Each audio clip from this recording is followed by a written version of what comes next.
வணக்கம். இன்னைக்கான குட்டி ஸ்டோரி கேட்கலாமா? ஒரு இடத்துல போட்டி நடக்குது. போட்டி நடந்து முடிஞ்சதுக்கு அப்புறமா தோத்து போனவன் ஜெயிச்சவனை பார்த்துட்டே இருக்கிறான். ஸோ ஜெயிச்சவனும் தோத்தவனை பார்த்துட்டே இருக்கிறான்.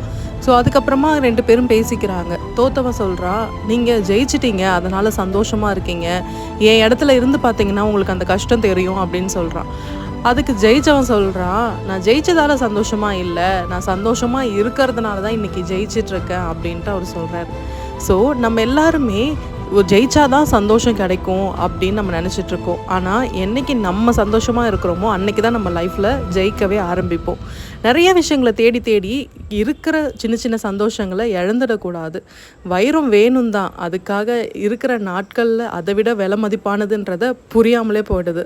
ஸோ கஷ்டப்படுறது சந்தோஷமாக இருக்கிறதுக்காக தான். ஆனால் நீங்கள் சந்தோஷமாக இருந்தால் தான் லைஃப் சூப்பராக இருக்கும் அப்படின்றது தான் நமக்கு லைஃப் சொல்லாமல் சொல்லி கொடுக்குது. ஸோ சந்தோஷமாக